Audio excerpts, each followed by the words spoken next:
Hey everybody, this is Harry. I'm still alive, still breathing. How are you doing? Hope everybody's doing all right. I haven't made a video in couple of weeks, I guess, since our Grumpy Old Men video on Butch Cassidy and the Sundance Kid. I've been getting over the flu and I haven't been really watching. Just getting back into the swing of watching movies, actually, but I haven't been watching a lot. As sometimes I do to stay out of trouble. I like to stay home, don't like to go out. Just go to work and come home. And then I got grandchildren who are visiting their father today.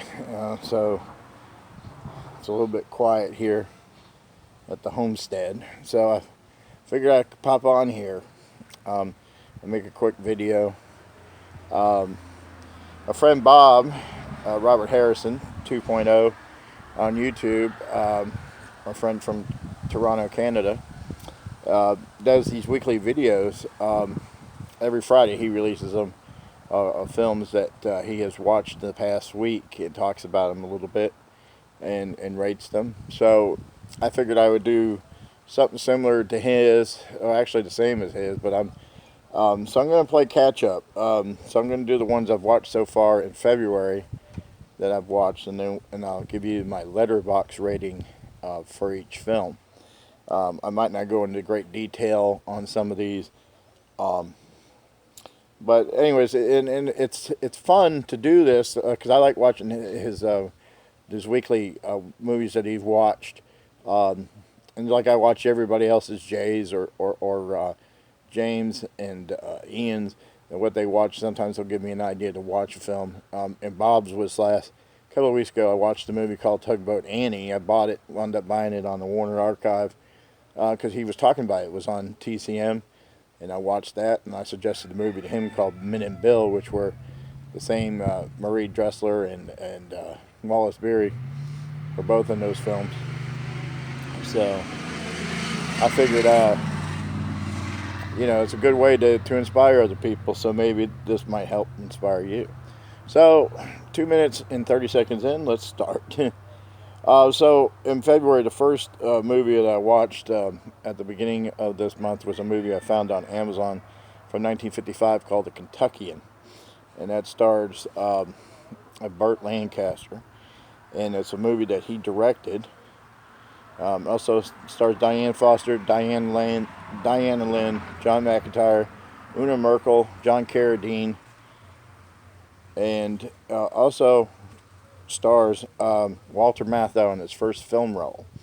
And it's basically a story of he's a frontiersman from Tennessee with a son, and they're both trying to go to Texas, and they wind up going to his brother's house and wind up making a living or homestead there, even though they really want to go into Texas. And watch out, Walter Matthau, pretty badass with a whip in this film.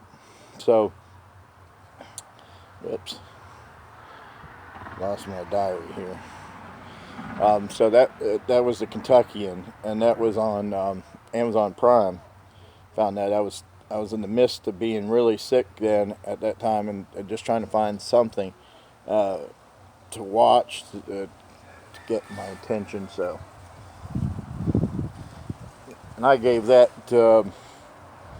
Kentuckian 3.5 stars. Probably a little bit more than probably deserved 3, but I gave a little bit 3.5 for the beautiful cinematography in the film.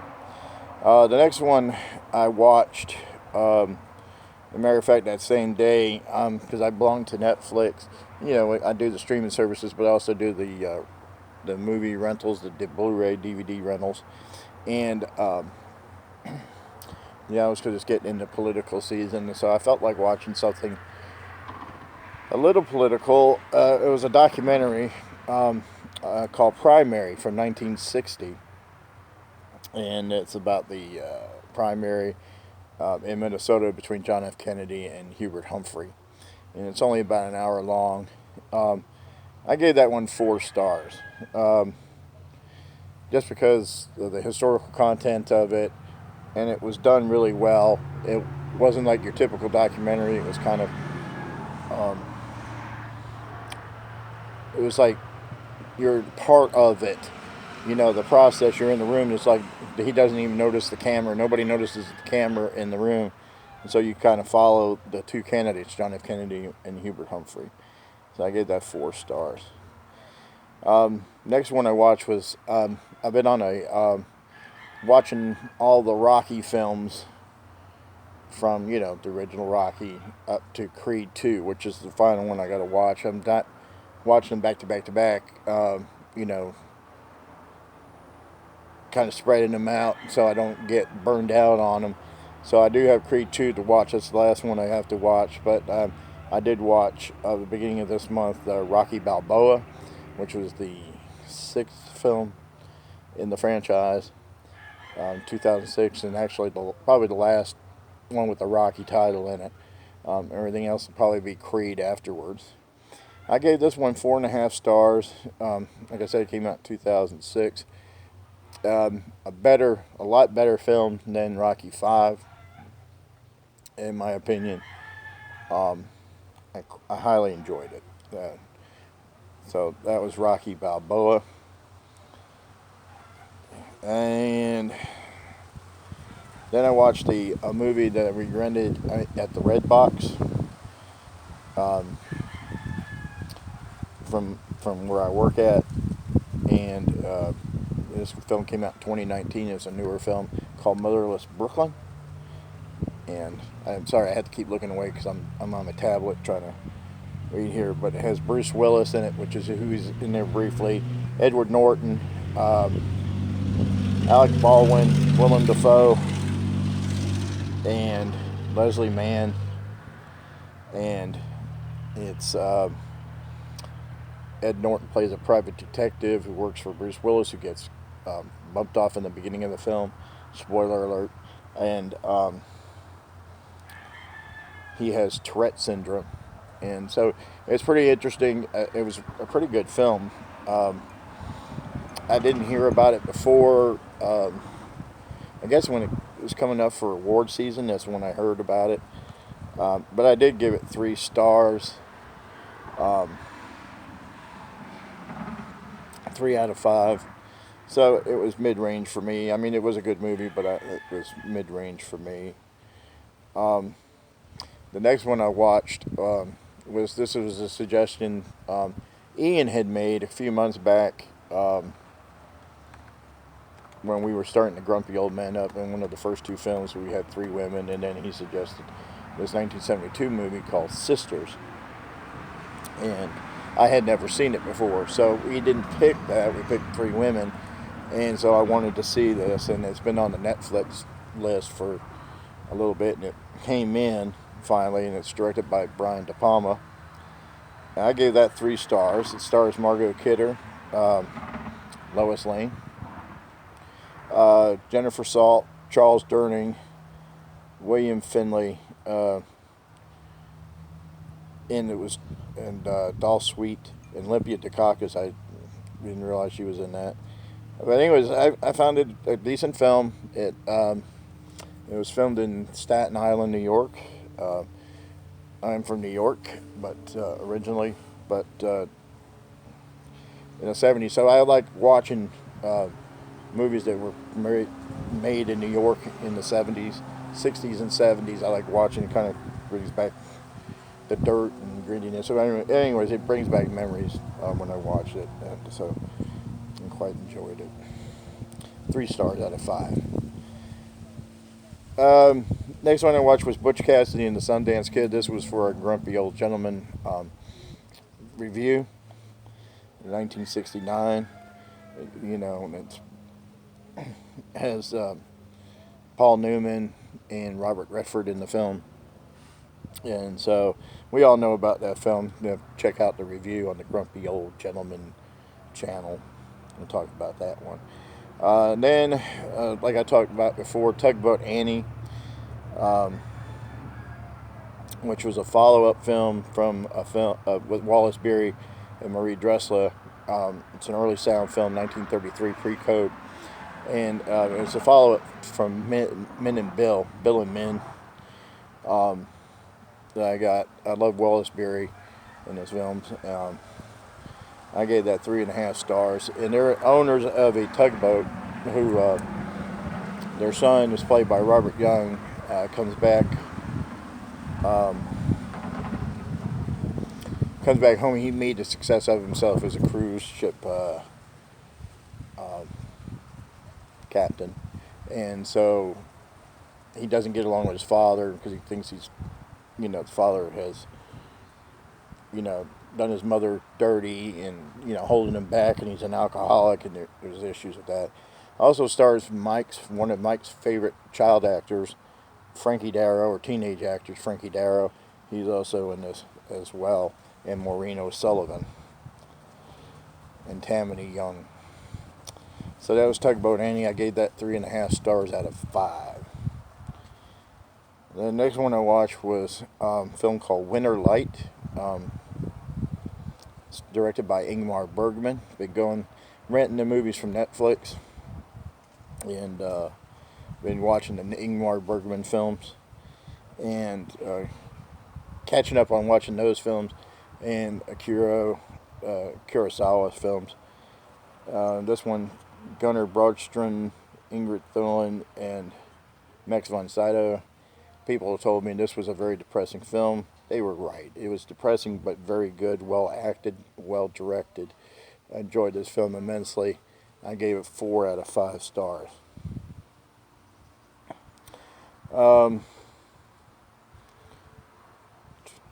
Next one I watched was Creed.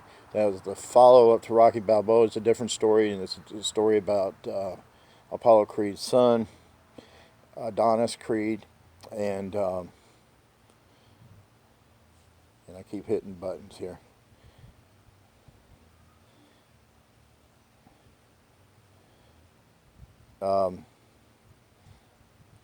So this was the him finding out who he was, who his father was. He was a boxer, and he gets Rocky to train him in the film. I gave this 4.5 stars out of 5. I really, really enjoyed this film. If you haven't watched it, you need to check it out. It, of course, it stars Sylvester Stallone. It also stars Michael B. Jordan from Fruitvale Station, Tessa Thompson, Felicia Rashad, and who was it directed by? Hold on here. Ryan Coogler, who I'm not familiar with. But a very good film, Creed, that came out in 2015. I own that on Blu-ray. And it's 54 degrees out here, and I'm fucking freezing. And I'm just getting over the flu. And I'm out here doing this shit. But this is better light than it is inside the house. Alright, the next one I watched I went on Disney Plus. Seeing that I'm paying $6.95 a month. And The Mandalorian's over. I figured I'd go watch some Disney movies that I don't remember seeing or never seen before. And I thought I had seen this movie back in the 80s, and I haven't. It was Honey, I Shrunk the Kids. It was on there. It was from 1989. Rick Moranis, Matt Frewer, Marcia Strassman, Thomas Wilson Brown. Never seen it before. I was watching it, and then I was thinking something would pop in there, but I guess I never did. Directed by Joe Johnston. Like I said, it came out in 1989. I'll watch the follow-up eventually, which is Honey, I Blew Up the Kid. But anyways, this gets 3.5 stars from me. And then I just read not too long ago, Rick Moranis is coming out of retirement to do another one of these films. So, should be interesting. Would like to see him be in the new Ghostbusters. That would have been the one that they're making now. Would be nice to see. Alright. Next one here, I'm going to hurry these up. 1923, I watched the next one, was a Buster Keaton film. Yay, James, Buster Keaton. 1923 silent movie, Go West. And stars Buster Keaton, Howard Truesdale, Kathleen Myers, Ray Thompson, Brown Eyes, the cow, and also Roscoe Fatty Arbuckle is supposed to be in this film. This is after his scandal, and he was blacklisted, and I think he dressed as a woman in this film. So, anyways, I gave that 5 out of 5 stars. Some people might not think so, but I thought it was very good and very funny. Then, this past week, rented from the Redbox, or no, this came from Netflix, DVD, Blu-ray, a movie called Ready or Not. Came out in 2019. Figure I'd watch something in this century. Was quite surprised. It's not usually my type of film that I watch, but I quite enjoyed it.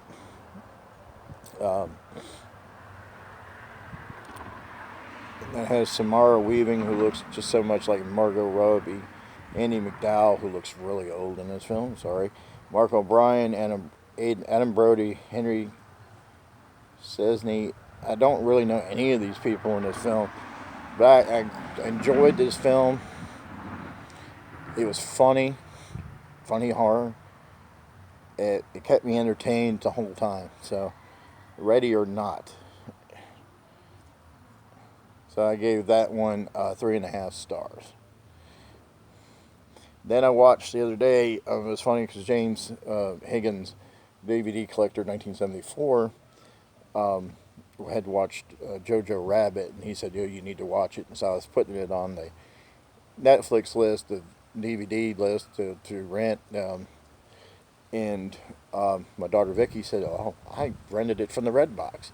And I said, "Oh," so we watched it all together. Enjoyed the movie a lot.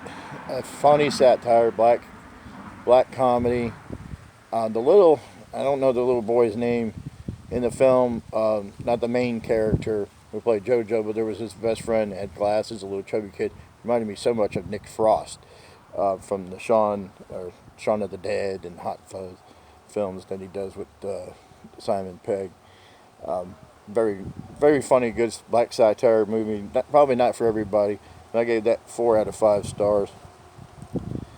The other night I watched a documentary on Amazon Prime called Bottled Up, The Battle Over Dublin Dr. Pepper. Gave that 3 stars. And it was basically a bottling company in Dublin, Texas, who bottled Dr. Pepper with pure cane sugar instead of the corn syrup. And it's been around for 120 years. They've been doing it, and then corporate got involved and didn't like them putting the name Dublin on top of their Dr. Pepper because it was misrepresenting the company. But anyways, it was a decent documentary, what do you call it, distorted at times, but it was very interesting to find out the history of Dr. Pepper and then Dublin Dr. Pepper, which I never knew about. And then finally, last but not least, I watched last night. It came in on Netflix DVD. Trying to watch some movies. I do this, or I go through this thing like, I went through some blaxploitation films. I watched those. I'm doing the